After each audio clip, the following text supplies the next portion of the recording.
Ladies and gentlemen, I will talk about architects and not architecture. So basically, this question puzzled me because it is a definition question. What on earth is an architect? And then on top of that, how do I perceive being an architect? And what do I reckon to be part of architecture? Or what I do reckon being part of my professional persona? So basically, I would like to claim that there's a distinction between me as a person and me as a kind of professional persona pretending to be an architect. So, of course, that does say something about me, but eventually I will try to explain where I am. I prepared a lecture for you comprising 4 different chapters. And as always, we start with a prologue. As Christine already revealed this beautiful slide, I will briefly explain what you see. It's a very small, intimate picture made by Jan van Eyck. It's in the National Gallery in London. And it depicts Mr. Arnolfini and his wife. She's clearly pregnant, having her hands on her belly, having a small dog at their feet, and it depicts an intimate moment in their life. Probably it's even within their private spaces, within their bedroom maybe. And there's shoes on the floor, there's light falling in from the left, and there's centrally located a mirror, as you might see. And as probably you all know, because you're from Flanders, as you know, within the central depicted mirror, we do see the painter. We do see Jan van Eyck all of a sudden. You see the same scene, but all of a sudden you see Mr. and Mr. Arnolfini from behind. You discover that there are 2 windows in the room.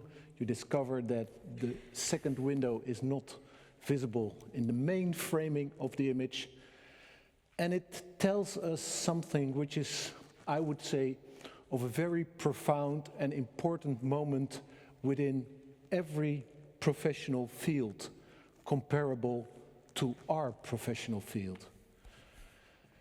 It does tell you, it does convey that basically what we do is we try to provide the Mr. and Mrs. Arnolfini we work for, we try to provide them a beautiful service. We try to make something that they're happy with.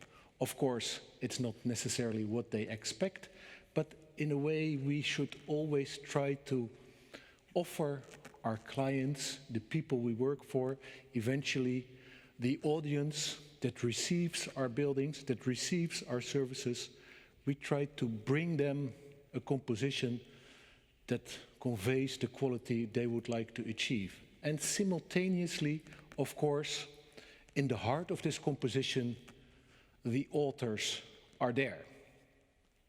Bon.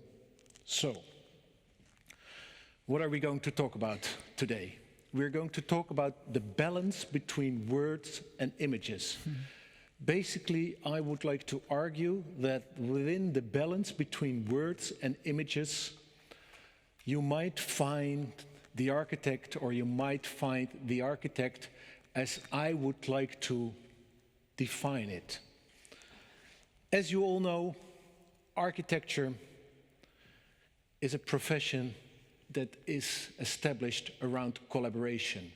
Collaboration with your peers, collaboration within the office, collaboration with other offices, collaboration with structural engineers, with your client, of course, and with all other stakeholders that surround you. So it does not matter who the architect is. It does not matter what the background is of the architect. It does not matter whether I was born in Geldrop or in Eindhoven. It does not matter whether I studied in Delft or not. What does matter is the way you would like to establish this collaboration, and within that, the way you try to define yourself and to try to define what you consider being an architect, instead of what we consider being architecture. So this beautiful image of the residents, as you all know, a very famous, I wouldn't say pop group, but a collective of performers. The frontman recently deceased, a 1979 image, depicting them in a very peculiar and straightforward and almost surreal manner, being there as a powerful collective and at the same time being disguised, being not present within the image itself due to the masks they're wearing. So architecture, for that matter, as I said, comes into being in the balance between words and images. And that balance came into being through the division of labor. Architecture, and hence being an architect, is understanding the division of labor and how you act within this division of labor. The first modern architect, we might call him, is Villard de Honnecourt. We do not know whether we see him on this picture, but what we do know is that he was the first person that was not present on the building site. Hence, he had to convey his ideas through a drawing. Let's say the drawing as a main instruction in order to tell what you would like to see executed. So whenever we think in our office and whenever we talk about architecture, we think about the balance, what the content of the drawing ought to convey, and what has to be conveyed with other means. And of course, within our profession, the other means are words, the power of the word, whether you're shouting or whether you're whispering, whether you're singing or whether you're reciting a poem. The word is, in fact, one of the most important tools within architecture, according to me. That is, of course, in a way symbolized by Leon Battista Alberti. He wrote a book on architecture without drawings. There is no drawing in De Re Edificatoria, which says something like on the art of building or on the profession of building.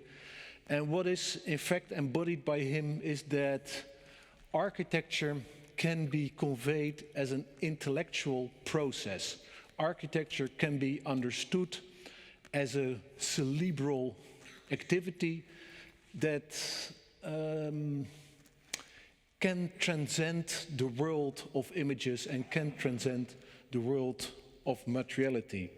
So if I think about what an architect is, and if I think about how I would perceive architecture, I think that architecture, and in particular the profession of being an architect, comes into being in, let's say, this dialectic or this synthesis between imagining a drawing that could be interpreted by somebody else and the words that, in a way, carry the message.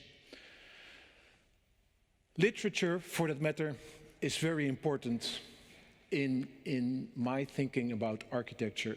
30 years ago, this summer, 30 years ago, I graduated with Juliette Beckering, currently my wife, at that moment not my wife yet. And we graduated on a translation of Ulysses by Homer, and the way you could imagine Ulysses traveling through the Mediterranean, the way you could imagine that as an architectural journey, and the way you could then interpret words within architectural events. Thinking about words and thinking about, let's say, the way you can use language in order to understand architecture is something which, let's say, profoundly influenced me in the way I think about architecture. And for that matter, I would like to highlight, besides Homer, of course, I would like to highlight two persons, also depicted on this picture. Amongst others, Georges Perec, and I can't find him right now, Raymond Queneau. And Queneau and Perec understood language as an intellectual and compositional means. And understanding what architecture is, it is also about defining through intellectual means how you can conceive the rhythm of columns, or how you can conceive the proportional properties of this space, or how you can conceive the way you understand the thickness of a wall vis-à-vis the space in between the columns and the door. So Raymond Queneau is, for that matter, super important in the way we understand architecture, because he wrote a sonnet, and with these sonnets he made a system where all the lines could be used separately, and by having all these sonnets and having the same rhyme scheme due to the sonnet, of course, he could mechanically, so to speak, compose 100,000 milliards de poems, which is 100,000 billion poems. And what is interesting about that is that through mere thinking, through mere evocational power of what you can come up with as an intellectual, you are able to make so many poems that you not even can read them all during your lifetime. And the same, of course, counts for Georges Perec. He, of course, as you all know, he wrote a famous book without the letter E, where all sentences are written without the letter E, but at the same time he wrote a beautiful book about a Hotel de Ville in Paris, where all the chapters are organized in such a way that with the move of the horse, the knight in the chess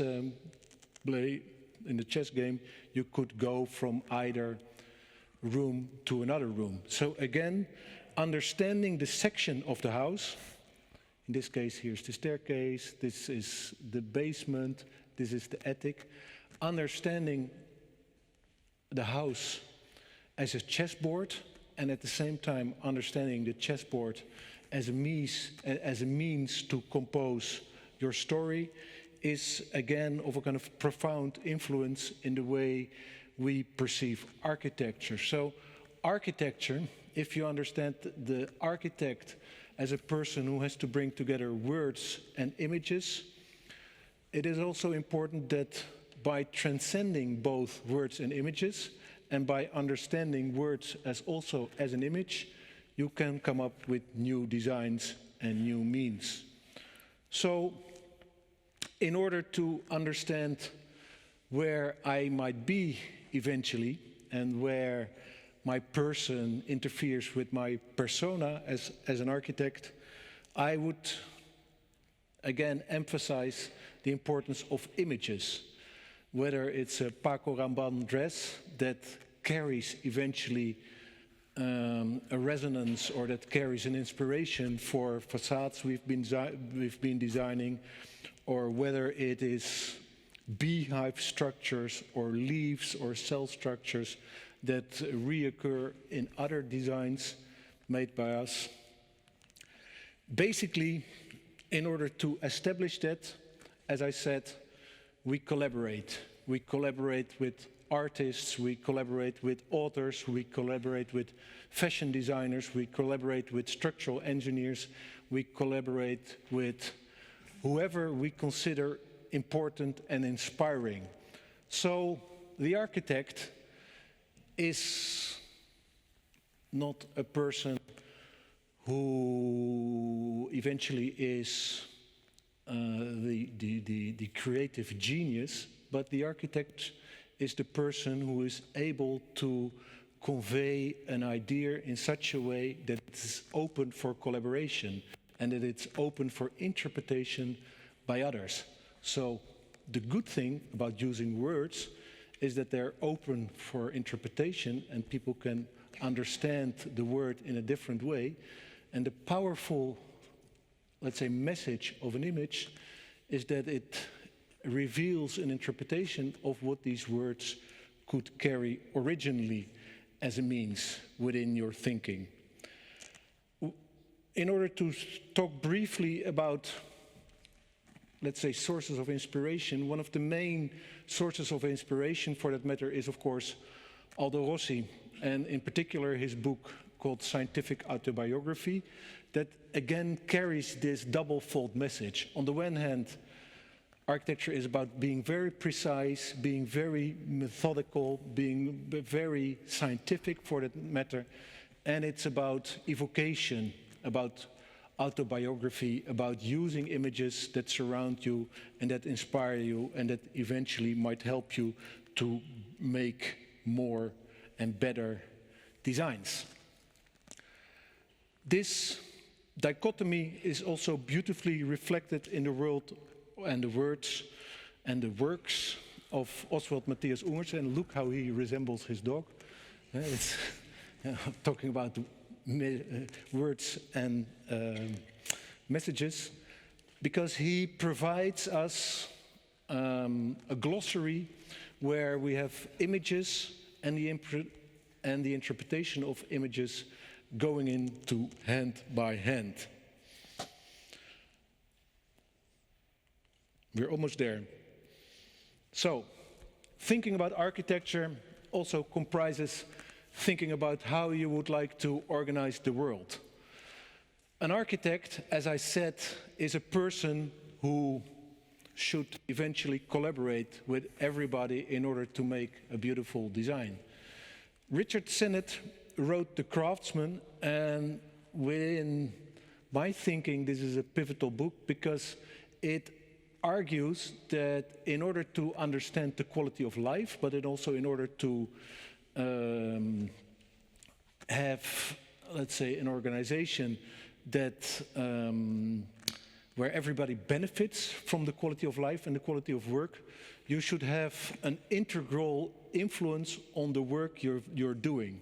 So instead of having a full tailorization of the production process where you're the only one who flips the hamburgers, for instance, and you do not understand the production chain you're part of, which is crucial that you understand the full production chain you are engaged in, and by doing so, you have, at the end of the day, a better gratification of the quality of your work, but you also produce more interesting work, and you will eventually be maybe a happier person.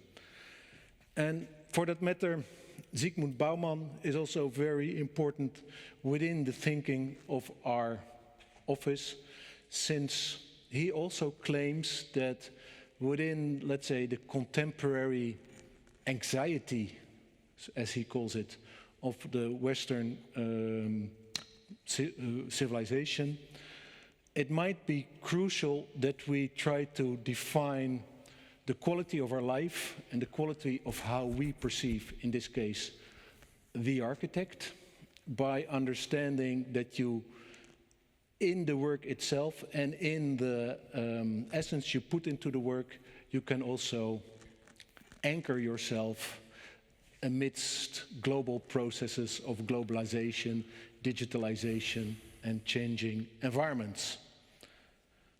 Bon. Architecture and being an architect. Being an architect, being an architect is also about playing a role, playing a game. Huizinga learned us that let's say, the beginning of culture is within play. The beginning of all cultural activities, whether it's theater, whether it's the tragedy, whether it's religion, it all started as a play. And being an architect is also, in a way, a play. It is a persona, it is a role you have to take, and by doing so, you also have to be aware of the fact that you play a certain role in society, and you play a certain role in your office and in your direct environment as well.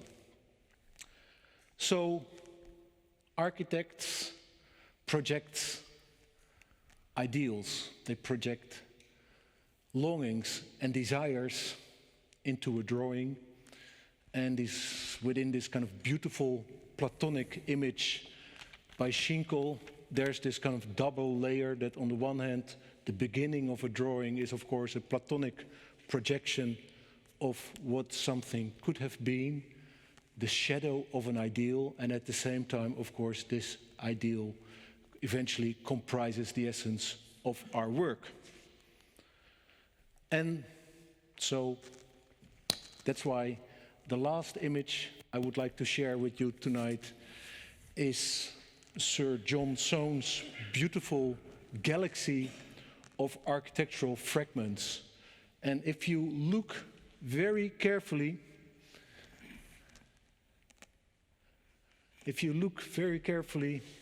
you discover Sir John Soane. He's quite old already when this painting was made.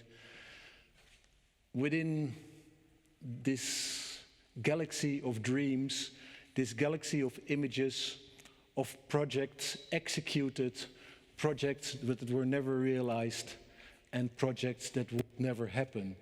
So basically, I understand architecture as an intellectual process where dreams, images, and words come together, regardless your background, regardless your upbringing. Eventually, only they should come together to create a beautiful and inspiring world.